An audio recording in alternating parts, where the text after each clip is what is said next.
রাগ নিয়ন্ত্রণের অন্যতম একটা কৌশল হচ্ছে নিজের শ্বাস প্রশ্বাসের দিকে নজর রাখা।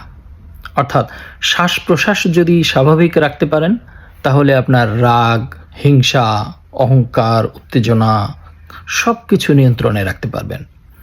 আমরা আমাদের শ্বাস প্রশ্বাসের মধ্য দিয়েই এই ডায়াগনোসিসটা করতে পারি আমাদের চারিত্রিক বৈশিষ্ট্যের। যেমন আমরা রেগে গেলে আমাদের শ্বাস প্রশ্বাস খুব ঘন হয়ে যায়। আমরা কোনো কিছু নিয়ে যদি অস্থির থাকি, শ্বাস প্রশ্বাস ঘন হয়ে যায়।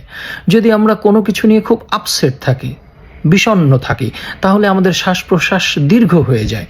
অনেক সময় শ্বাস প্রশ্বাস নিতেই মনে থাকে না, অজান্তে কোনো রকম শ্বাস প্রশ্বাস চলে। যার জন্যই আমরা কোনো কিছু নিয়ে খুব গভীর টেনশনে থাকি, তখন ওই কিছুক্ষণ পরপরই দেখা যাচ্ছে লম্বা নিঃশ্বাস নিচ্ছি। কারণ হচ্ছে ওই স্বাভাবিক শ্বাস প্রশ্বাসের প্রক্রিয়াটা বিঘ্নিত হয়। তো একইভাবে রেগে গেলে আপনার শ্বাস প্রশ্বাস খুব ঘন হয়ে যায়। তো আপনি যদি আপনার শ্বাস প্রশ্বাসকে সবসময় নিয়ন্ত্রণে রাখতে পারেন, অর্থাৎ দমের সাধনা করতে পারেন, দমকে নিয়ন্ত্রণ করতে পারলেই আপনার রাগ নিয়ন্ত্রণে থাকবে।